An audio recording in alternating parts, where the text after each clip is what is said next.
Two massive Boeing 747 aircraft slowly taxied across a fog-covered runway, each preparing for departure. Within moments, an event would unfold that would stun the entire world. How could something like this ever happen? Stay with me.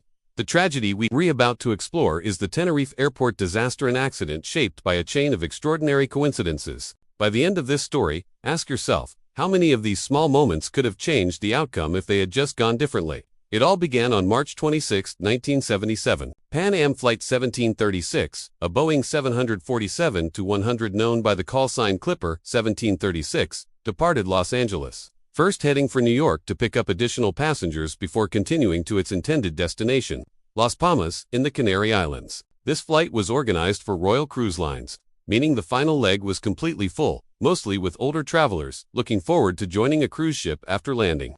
Las Palmas, the capital of Gran Canaria, is part of the Canary Islands, an archipelago roughly 100 kilometers off the coast of Morocco. With its year-round sunshine and subtropical climate, it was, and still is, a magnet for international tourism.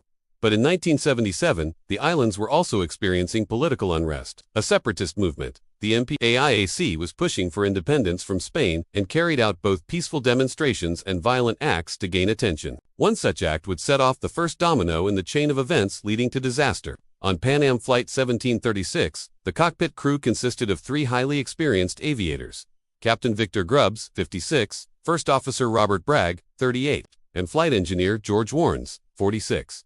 Their professionalism made them well suited for the long journey. The aircraft had been running about 45 minutes late, leaving Los Angeles, which caused a slight delay on its New York to Las Palmas leg as well. At 7:42, the flight departed JFK Airport with 16 crew members and 380 passengers on board, heading out across the Atlantic.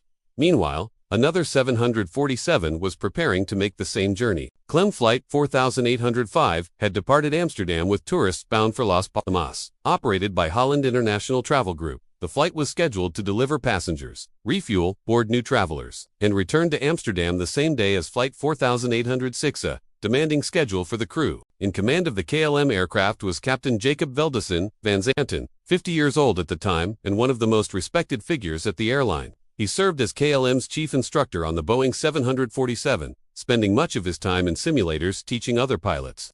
This meant that while he was regarded as an authority, he had logged fewer recent hours in the actual aircraft. His first officer, Klaas Meurs, was one of the very pilots Van Zanten had trained not long before. Alongside them was flight engineer Willem Schroeder. Flight engineer Willem Schroeder was known for his strong experience and for never hesitating to share his opinion, a trait that would soon become important. On the morning of March 27, 1977, at exactly 9 a.m., KLM Flight 4805 departed from Amsterdam Schiphol Airport. On board were 14 crew members and 234 passengers, bound for Las Palmas in the Canary Islands. While both the KLM and Pan Am aircraft were en route to their shared destination, events began to unfold on the ground in Las Palmas. Two men entered the airport terminal and lingered near a flower shop close to the check-in counters. After a few moments, they left in a hurry, leaving behind a bag that quietly ticked. At 1:00 p.m., a clerk at Las Palmas Airport received a call from someone identifying themselves as a member of the separatist group MPAIAC. The warning was chilling. Bombs had been planted inside the terminal, and everyone had just 15 minutes to evacuate. Almost to the second, 15 minutes later, the bag inside the flower shop exploded. Part of the roof collapsed, debris scattered, and 4 people were injured.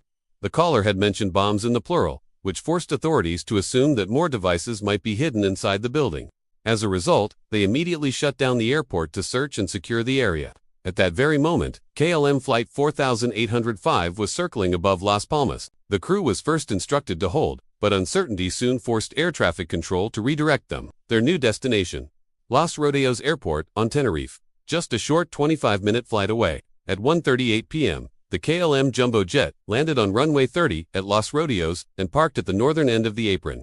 Meanwhile, Pan Am Flight 1736 was also holding above the Canary Islands. They had enough fuel to wait, and the crew asked if they could continue holding rather than diverting. But controllers denied the request. Space had to be cleared, so Pan Am followed the same rerouting instructions. At 2:15 p.m., about 37 minutes after the KLM jet had landed, Pan Am's 747 also touched down at Los Rodeos and taxied to the apron. By now, Los Rodeos Airport was becoming congested. Aircraft that were supposed to land at Las Palmas were all being diverted here instead, creating a crowded apron and increasingly tight taxiways. And this was the airport where both giant 747s would now wait.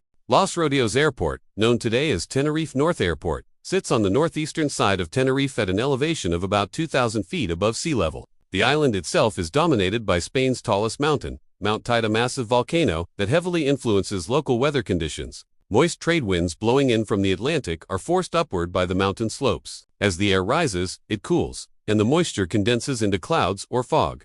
This process can happen suddenly, causing the weather to change in just minutes. While the southern part of Tenerife enjoys almost constant sunshine, the kind of climate that draws millions of tourists, the northern part is very different. It is cooler, wetter, and much greener, with frequent low clouds and rain. Because the airport sits at 2,000 feet, clouds at the same altitude can literally touch the ground. This doesn't create steady, uniform fog, but rather rolling banks of cloud that drift in and out. Visibility might be several kilometers one moment, then drop to just a few hundred meters minutes later. When the KLM and Pan Am aircraft first arrived, conditions were clear, but as time passed, the weather quickly began to deteriorate, a factor that would soon become critical. Los Rodeos also carried a troubling safety history.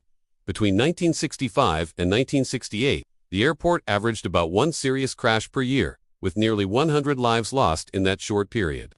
Another major accident had occurred only a few years before this disaster. For that reason, authorities had already decided to build a new airport in the sunnier south, where flying conditions were far safer. By 1977, the new facility was nearly complete and equipped with ground radar, something Los Rodeos lacked. Unfortunately, political disagreements delayed its opening, leaving Los Rodeos as the main international gateway to Tenerife, after KLM Flight 4805 parked near the terminal. Captain Van Zanten at first kept his passengers on board, perhaps assuming the delay would be short, but after about 20 minutes, it became clear the closure of Las Palmas would last longer. He then allowed passengers to disembark into the terminal, stretch their legs, and have refreshments. They were given reboarding passes so they could return quickly if Las Palmas reopened. When Pan Am Flight 1736 landed later, the crew wanted to do the same for their passengers. However, the terminal was already crowded with KLM's passengers, and officials didn't want to mix the two groups. Instead, Pan Am requested stairs so that passengers could at least stand outside on them for fresh air while waiting. KLM's passengers ended up staying inside the terminal for roughly 2 hours before being asked to reboard their aircraft. Inside the Pan Am cockpit, the crew tried to keep morale high despite the long wait. Captain Victor Grubbs even invited passengers to visit the flight deck. Many were thrilled to step inside the Boeing 747's cockpit, where he proudly explained the aircraft's features. The atmosphere remained fairly positive, even though the crew had already been on duty for many hours. In the KLM cockpit, however, the mood was noticeably more tense. Captain Jacob Van Zanten, along with his first officer and flight engineer, began discussing new Dutch regulations that had recently tightened limits on pilot duty hours. Before 1977, the rules had been relatively relaxed. But now, exceeding those limits could lead to legal action, possibly even jail time. The crew realized that if the ground delays stretched much longer, they would be pressed for time. They needed to complete the flight to Las Palmas, turn around quickly, and then make the return trip to Amsterdam, all within the new restrictions. Captain Van Zanten was also worried on a personal level. He mentioned concern that his wife, hearing news of the bombing at Las Palmas, might panic if she thought he would be forced to spend the night there. This pressure to minimize delays shaped his next decision. He reasoned that if they were stuck on the ground, waiting, they might as well refuel the aircraft fully enough for the short hop to Las Palmas and the entire return leg to Amsterdam. That way, once Las Palmas reopened, they wouldn't waste precious time taking on fuel there. Operationally, it was a logical move. But refueling a 747 isn't a quick task. Once the process begins, it's not easy to stop, and it adds significant weight to the aircraft. By the time the tanks were topped off, the KLM jet would be about 15% heavier, requiring a higher takeoff speed and a longer runway distance. Only minutes after refueling had started, the crew received word that Las Palmas Airport had reopened. Conditions were still acceptable, but low clouds had begun drifting in from the mountains, reducing visibility bit by bit. Captain Grubbs, aboard Pan Am 1736, also heard the update and requested clearance to start engines. But there was a problem. The KLM aircraft was still parked and refueling, blocking the taxi route to the runway. Until the Dutch jet finished and moved, Pan Am had no way of reaching the departure path. The Pan Am crew had no choice but to wait until the KLM jet finished refueling and cleared the apron before they could move. Frustrated, Captain Grubbs got on the radio and asked, "How long is this going to take?" From the KLM cockpit, Captain Van Zanten replied that the fueling would require another 20 to 30 minutes. That answer didn't sit well with Grubbs. Hoping to avoid the delay, He sent his first officer and flight engineer outside to check if there was enough room to carefully maneuver around the KLM aircraft. When they returned, they reported that while the gap was closed, it was still too tight, about 20 feet short of what would be safe. Pan Am would have to sit and wait. Meanwhile, KLM's passengers were reboarding, preparing for departure, all except one. Rabina Monique van Lanschot, an employee of the tour company that had chartered the flight, chose not to continue the journey. Her boyfriend lived on Tenerife, and she was granted permission to stay behind. As her fellow passengers filed back onto the aircraft, she was already leaving the airport in a car. That decision would make her an extraordinary exception in the history of this disaster. By 4:45 p.m., refueling of the KLM jet was complete, and the final paperwork had been delivered to the flight deck. On the cockpit voice recorder, Captain Van Zanten could be heard urging his crew to keep pace, telling them to give the man a chance as the first officer worked through his scan flow alongside the checklist. He seemed to want the process steady, but at the same time, his actions showed a different urgency. Just minutes later, before the checklist was fully complete, Van Zanten himself requested startup clearance, a call normally handled by the first officer. His eagerness to move faster was becoming clear. By 4:56 p.m., the KLM crew had their engines running and were ready to move. They contacted ground control and were cleared to taxi toward the holding point for runway 12. Once in position, they were switched over to approach control. The clearance they received was to enter runway 12, backtrack along it, and then exit at the third taxiway on the left. The first officer acknowledged the instructions but mistakenly repeated first exit instead of third. The mix-up was easy to understand, since first and third can sound very similar over a noisy radio channel. When the controller noticed the error, he decided to simplify the instructions. He changed the clearance, telling them to taxi the full length of runway 12, turn 180 degrees at the far end, and hold position. This time, the first officer repeated the message correctly. Still, confusion lingered. Moments later, Captain Van Zanten came onto the frequency and asked if he should turn off at taxiway Charlie 1, the very first exit. The controller firmly replied, "Negative, continue straight ahead." The KLM captain acknowledged and pressed on. Yet when they reached taxiway Charlie 4, Van Zanten again questioned whether they should exit. This suggests there may have been some uncertainty in the cockpit about exactly where they were. From a pilot's perspective, this wasn't unusual. Taxiing in thick fog can be disorienting. Visibility was reported at about 500 meters. But eyewitnesses on the ground believed it may have dropped closer to 100 meters at times as rolling clouds swept across the airfield. Adding to the challenge, the runway's centerline lights were not working, leaving only limited cues to navigate by. In such conditions, it's common for captains to double-check with their crew about each taxiway, especially if they have even a hint of doubt. Still, it is possible that Van Zanten's mind was already drifting ahead to the short flight to Las Palmas, the quick turnaround required there, and the looming duty hour limits that weighed heavily on him. If so, he may have been slightly distracted, losing sharp situational awareness while thinking about the bigger picture. And that mindset could help explain what happened next. The weather continued to play tricks on everyone at the airport. Visibility could drop sharply as a bank of fog drifted across the runway, then improve again when the mist shifted. Evidence from the KLM cockpit voice recorder even shows their windshield wipers running for several minutes, suggesting heavy condensation on the glass. But by the time the Dutch jet reached the end of runway 12 and began its turnaround, the wipers were switched off, likely because the view outside had cleared slightly. Meanwhile, across the apron, Pan Am Flight 1736 was preparing to leave. The crew started all four engines and contacted ground for taxi clearance. As they rolled toward the same holding point, Captain Grubbs mentioned to his colleagues that he would have preferred to wait until the KLM aircraft departed, rather than follow it onto the runway. But this idea was never passed to air traffic control. Radio chatter, a frequency change, and the need to stay focused meant that thought never left the cockpit. When they switched over to approach control, the same frequency, KLM was already on the clearance. Given was identical to what KLM had first received. Enter runway 12. Backtrack and exit at the third taxiway on the left. This posed a dilemma. If Grubbs didn't want to enter the runway in the first place, why accept the instruction? In later interviews, he explained that in countries where English isn't the first language, and when controllers have a heavy accent, crews sometimes choose not to push back against clearances. The risk of creating confusion in already difficult circumstances could feel greater than simply complying. As the Pan Am 747 crept into the fog and began its backtrack, the crew debated which turn-off the controller meant. Was it Charlie 1, the first left exit, or Charlie 3, the third one? The very same uncertainty the KLM crew had just faced. Here, the layout of Tenerife's taxiways became crucial. Exit Charlie 3 was designed as a fast turnoff for landings from the opposite direction. For an aircraft backtracking, using it would require an awkward 148-degree left turn, followed immediately by another sharp right turn to line up with the parallel taxiway. For a jumbo jet, such a maneuver was virtually impossible. By contrast, Charlie 4 a bit farther down offered a far smoother 35-degree angle from their current direction, making far more sense. The Pan Am crew began to suspect the controller had really meant Charlie 4. Before they could clarify, the controller broke in, asking KLM 4805 which exit they had just passed.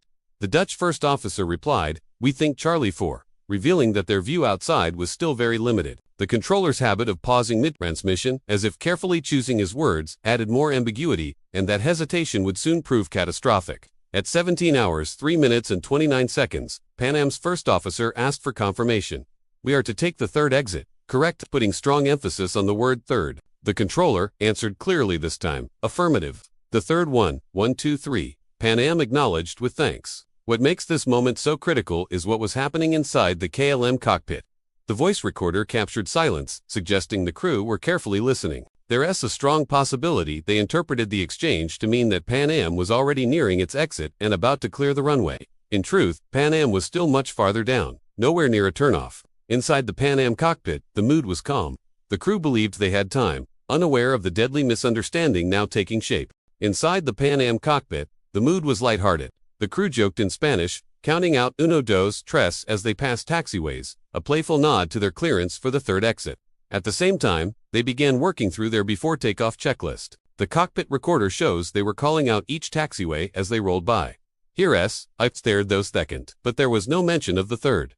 The likely reason, their attention had shifted. Just then, KLM was receiving its route clearance, and the Pan Am crew, unfamiliar with Tenerife and preparing for the same onward flight, were eager to hear exactly what instructions were given.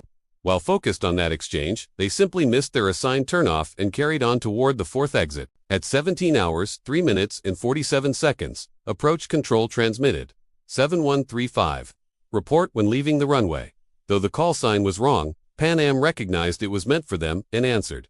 1736. On the surface, this was routine acknowledgement, but if overheard in another cockpit already convinced the runway was clear, that brief exchange could be misread as confirmation that Pan Am had vacated. We'll never know for certain, but it may well have cemented the misunderstanding in the minds of the KLM crew. Moments later, the controller added another instruction, informing both aircraft that the runway's centerline lights were out of service. For Pan Am, this triggered discussion about how much visibility was legally required to take off without them. In the KLM cockpit, though, there was no mention of it, perhaps because conditions at their end of the runway looked clearer. 2 kilometers away, KLM Flight 4805 had just completed its 180-degree turnaround, lining up for departure. As soon as the aircraft was straight, Captain Van Zanten advanced the throttles to take off power. His first officer quickly intervened. "Wait, we don't have clearance yet." Van Zanten pulled the power back, replied, "I know, ask," and gestured for his colleague to radio. The first officer hurriedly transmitted, "KLM 8505. We are ready for takeoff and awaiting clearance." His phrasing blurred the line between asking for en route clearance and actual takeoff clearance. The controller responded with routing instructions toward the Papa beacon. "Climb to flight level 90, then a right turn," using the word takeoff in the transmission. To Van Zanten, who believed the runway was clear, that was all he needed. He answered with a sharp yes, and pushed the throttles forward again. Under stress, the first officer read back the routing but added the fateful phrase, "We are now at takeoff." At that exact moment, Van Zanten called for thrust checks and committed to the roll. The approach controller, interpreting at takeoff as at takeoff position, responded, "Okay, stand by for takeoff. I will call you." At the same time, Pan Am's crew transmitted, "We're still taxiing down the runway." Clipper 1736.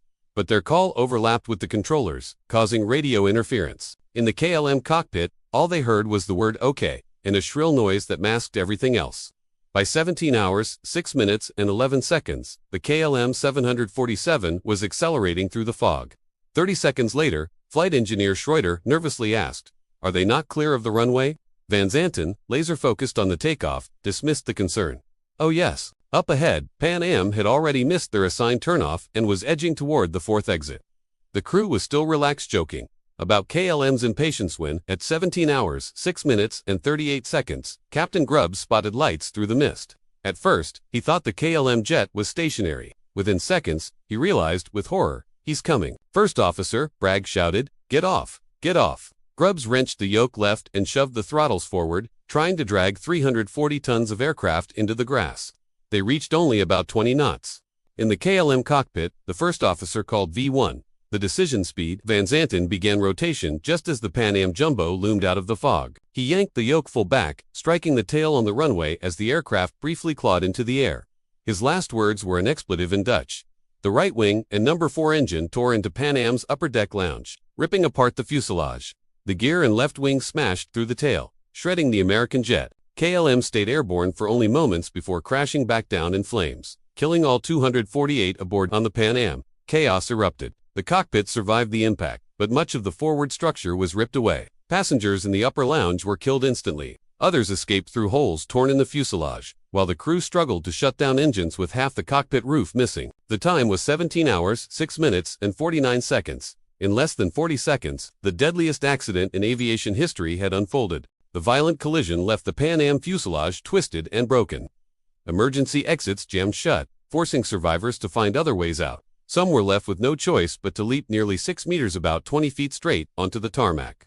Others managed to scramble through a gaping hole torn in the roof near the rear of the aircraft, climbing across the wings before dropping down to safety. Out of the 396 people who had boarded Pan Am 1736 that day, only 61 would live to tell the story. In the control tower, the air traffic controller had no idea of the catastrophe that had just unfolded. Tenerife lacked ground radar, and visibility was so poor that he couldn't possibly see what was happening on the runway. Ironically, had the accident occurred only minutes later, when the fog began lifting, the chain of errors might never have played out at all. It was empty until another crew, waiting on a taxiway, reported seeing flames that the seriousness of the situation became clear. The controller immediately sounded the alarm, and rescue teams rushed out, but the heavy fog forced them to drive at walking speed, terrified of running over survivors or debris scattered across the runway. The first thing rescuers noticed was the blistering heat radiating through the mist. As they drew closer, the silhouette of a 747 emerged. KLM, Flight 4805, already swallowed by fire.